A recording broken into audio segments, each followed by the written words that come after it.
ప్రభు అయిన యేసుక్రీస్తు నామములో నూతన కృపా కార్యక్రమం ద్వారా మీకు అందరికీ నా వందనములు.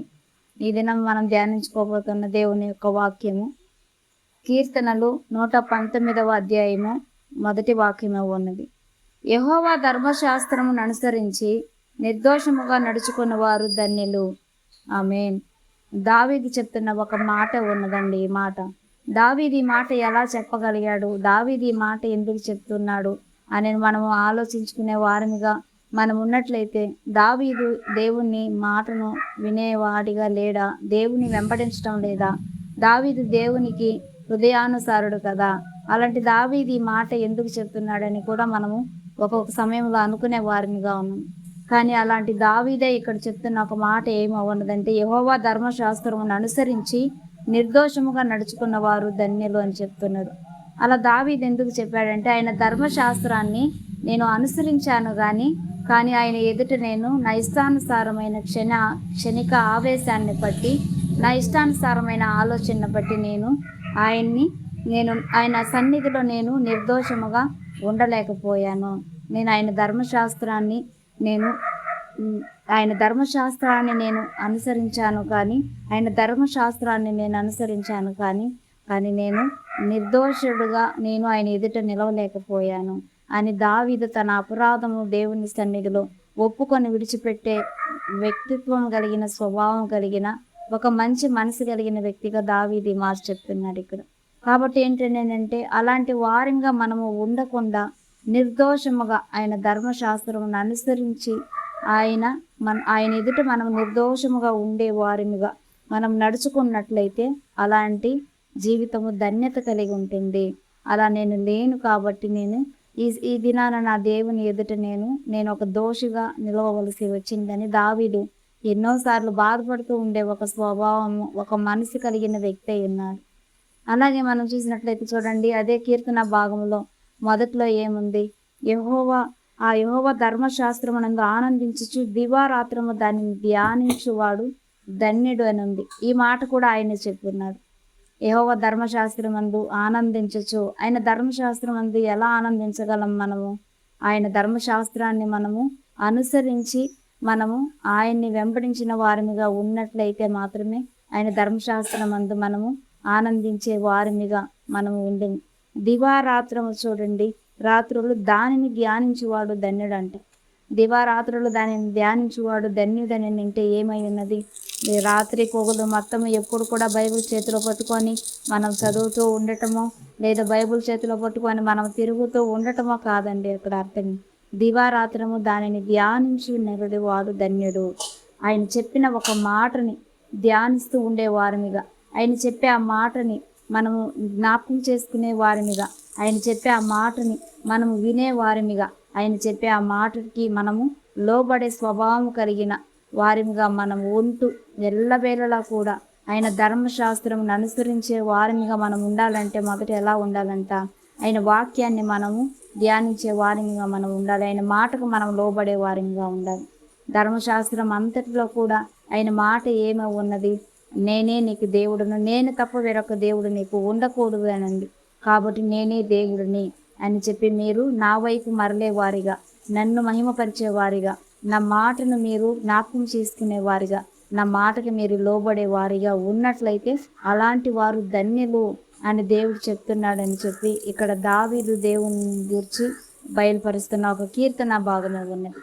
అలా ఉండగలగాలి, అలా చేయాలంటే అలా ఎలా ఉండగలగాలి అనేది ఒక ఉదాహరణ మనం తీసుకున్నట్లయితే, మనం రూతును తీసుకున్నాము కదా. ఇంతకు ముందు కూడా రూతు గురించి మనం చెప్పుకొని ఉన్నాము. బోయాజు పొలంలోనికి ఆమె ఆ పరిగెలు వేరుకొనుటకు వెళ్ళినప్పుడు, అమ్మా కుమారి, నువ్వు ఇక్కడే ఉండు, ఇక్కడ నీకు పరిగెలు ఏరుకొని నీకు దాహమైనప్పుడు నీకు నీళ్ళు ఇచ్చుటకు కానీ నిన్ను ఎవరు కూడా ఏమి అనకుండా, యవ్వన ప్రాయంలో ఉన్న నిన్ను కష్టపెట్టకుండా, బాధ పెట్టకుండా నా పని వారందరూ నీకు తోడైంటుడని ఆ బోయాజు రాజు ఎన్నో విధాలుగా ఆమెకు చెప్పారు. ఆమెకు చెప్పిన ఆ మాటలను మాత్రమే ఆమె మనసులో ఉంచుకున్నది. ఆ మాటలను మాత్రమే ఆమె జ్ఞాపకం చేసుకుంటున్నది. ఆ మాటలను మాత్రమే ఆమె ధ్యానించుకుంటూ ఉన్నది. ఎందుకంటే ఇక్కడ ఈ రాజు ఈ మాట చెప్పాడు కదా, కాబట్టి నాకు ఇక్కడ ఏ ఇబ్బంది లేదు. ఈ రాజు నాకు ఈ మాట చెప్పాడు కదా, ఈ రాజు నాకు ఈ వాక్కునిచ్చాడు కదా, కాబట్టి ఎవరి ద్వారా కూడా నాకు ఏ శ్రమ అయినా కానివ్వండి, ఏ ఆపదైనా నాకు కలగదు. కానీ ఈ పొలం విడిచి నేను బయటికి వెళ్ళినట్లయితే అనేకమైన శ్రమల పాలు నేను అవుతానని చెప్పి ఆమె ఆ పొలంలోనే కాసుకొని కనిపెట్టుకొని ప్రతిరోజు కూడా ఆ రాజు చెప్పిన ఆ మాటలు నా జ్ఞాపకం చేసుకుంటూ ఉన్నదండి. అలాంటి వారమిగా మనం ఉండాలని ఈ దినాన దావీదు చెప్తున్న ఒక మాట ఉన్నదని ఏంటంటే, యెహోవా ధర్మశాస్త్రమును అనుసరించి నిర్దోషముగా నడుచుకున్న వారు ధన్యులు. ఆయన ధర్మశాస్త్రమును అనుసరించాలంటే ముందు మనం ఎలా ఉండాలి? ఆయన ధర్మశాస్త్రమునందు మనము ఆనందించే వారమిగా, ఆయన మాటలను ఎప్పుడు కూడా మనం జ్ఞాపకం చేసుకుంటూ ఆయన మార్గంలో మనం నడవాలని, మనము ఆయన చెప్పిన రీతిగా మన జీవితాలను జీవించాలని, మనలో ఉన్న పాపి స్వభావాన్ని తీసివేసి మనము నూతన సృష్టిగా మనము మార్చబడి ఎప్పుడైతే మనం దేవుని వైపు చూసే వారినిగా ఉంటామో అప్పుడు మాత్రమే ఆయన యందు మనము ఆనందించే వారినిగా, ఆయన ధర్మశాస్త్రమును అనుసరించి ఆయన్ని మనం వెంబడించే వారినిగా మనం అందరం కూడా మార్చబడదుమండి. అలా కాకుండా మన పాత స్వభావాన్ని మనలోనే ఉంచుకొని మనం దేవుని సన్నిధిలో మన అపరాధములను ఒప్పుకొని విడిచిపెట్టే వారినిగా కాకుండా దేవుని వైపు మనము నడుస్తూ ఈ పరిశుద్ధ గ్రంథాన్ని మనం పట్టుకొని ఈ వాక్యాన్ని మనం ధ్యానించినట్లయితే దేనికి కూడా ప్రయోజనం ఉండదండి. ఆయన వాక్యాన్ని మనం ధ్యానించాలంటే ఎలా ఉండాలి? ఆయన వాక్యము రెండంచులు కలిగిన ఖడ్గమై ఉన్నది కదా. ఆయన వాక్యము ఇస్తోపుతో సమమై ఉన్నది కదా. మురికి లాంటి మన జీవితాలని ఆ వాక్యం అనే సోపుతో కడిగే దేవుడు మనకు తోడై ఉన్నాడు. ఆయన మంచి సాకలివానిగా ఉన్నాడంట. అలాగే ఆయన చెదిరిపోయిన మన బ్రతుకులని, పాడైపోయిన మన బ్రతుకులని, పగిలిపోయిన మన హృదయాలను బాగు చేసే ఒక మంచి కుమ్మరి అయి ఉన్నాడండి. అలాంటి దేవుడు మనల్ని వెతికి వచ్చి ఆయన రక్షించుటకు, మనల్ని తప్పించుటకు, మనల్ని విడిపించుటకు, మనల్ని పేరు పెట్టి పిలిచిన ఒక దేవుడై ఉన్నాడు. కాబట్టి ఆయన ధర్మశాస్త్రం అనుసరించి మనం ఆయన్ని వెంబడించే వారిమిగా, ఆయన మార్గంలో మనము నిర్దోషముగా నడిచే వారిమిగా ఉండాలంటే మన దోషములన్నీ కప్పిపుచ్చుకునే వారిమిగా కాక వాటిని ఒప్పుకొని విడిచిపెట్టి ఆయన కనికరం పొందుకొని ఆయన సన్నిధిలో నిర్దోషమైన జీవితాన్ని జీవించుటకు నూతన స్వభావము కలిగి మనమందరము కూడా ఉండాలి. అలాంటి వారిమిగా మనమందరము కూడా ఉందుముగాక. దేవుడి మాటలను దీవించునుగాక. ఆమేన్. స్తోత్రం. పరిశుద్ధాత్మ గల మా దేవా, నీకు వందనములు, స్థితులు, స్తోత్రములు నాయన. ఇదో ప్రభా, ఈవేళ నీ సమయానయ్యా నీవు మాతో మాట్లాడిన ప్రతి మాట కొరకు నీకు వందనములు స్వామి. యెహోవా ధర్మశాస్త్రం అనుసరించుచు నిర్దోషముగా వాడు ధన్యుడు అంటున్నావు కదా తండ్రి. నీకు వందనములు స్వామి. అయా, నీ ధర్మశాస్త్రం అనుసరించే వారిమిగా మాలో ఉన్న పాత స్వభావాన్ని తీసివేసి నాయన నీ సన్నిధిలో దోషాలుగా మేము నిలబడే వారిమిగా కాక, మా దోషములు మేము కప్పిపుచ్చుకునే వారిమిగా కాకయ్యా, వాటిని అన్నిటినీ ఒప్పుకొని విడిచిపెట్టి నాయన నిర్దోషముగా నీ సన్నిధులు నీ వైపు చూచుటకు మాకు సహాయం చేయమని ప్రార్థిస్తున్నామయ్యా. అయా స్తోత్రం. బోయాజు నాయన రూతుకిచ్చిన నాయన స్తోత్రము స్వామి. ఆ వాగ్దానం ఎలా అయితే ఉన్నదో ప్రభా, అలాగే నాయన స్తోత్రమయ్యా, మా పట్ల నీ నిబంధన నాయన స్థిరపరచుటకు మమ్మ పేరు పెట్టి పిలిచిన దేవుడవయ్యా, నీ సన్నిధిలో కాచుకొనుటకు నాయన అయా నీ నామము నిమిత్తము ప్రభా నిర్దోషమైన బ్రతికే వారిమిగా నాయన వెనుక వాటిని విడిచిపెట్టి ముందు వాటి కొరకు వేగిర పడుటకు అయ్యా నీవే మా దేవుడు అని నాయన నీ ధర్మశాస్త్రమందు మేము ఆనందించే వారిమిగా దివారాత్రము నాయన నీవు మాకు ఇచ్చిన వాగ్దానాన్ని జ్ఞాపకం చేసుకుంటూ నెమరు వేసుకుంటూ ప్రభా స్తోత్రమయ్యా, ఆ వాగ్దానం ఫలము పొందుకునేంత వరకు నైనా నిన్ను వెంబడిస్తూ ప్రభా స్తోత్రము స్వామి. అయ్యా నీ మార్గంలో మేము నడుచుటకు మాకు సహాయం చేయమని ప్రార్థిస్తున్నామయ్యా.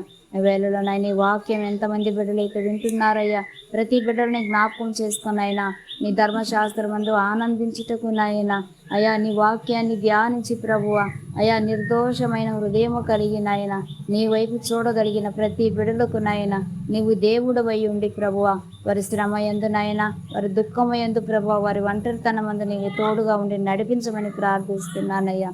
దేవా నీకు వందనములు స్వామి. మా అపరాధములు కప్పిపుచ్చుకునే వారిగా కాకనైనా వాటిని ఒప్పుకొని విడిచిపెట్టి నీ కనికరం పొందుకునే రీతిగా నీ ధర్మశాస్త్రమందు ఆనందించుచునైనా దివారాత్రము ప్రభా నీ వాక్యాన్ని ధ్యానించుచునైనా స్తోత్రము స్వామి. అయా నీ సన్నిధిలో కాచుకోగలిగిన నైనా ప్రతి బిడ్డని ప్రభా నువ్వు జ్ఞాపకం చేసుకో తండ్రి.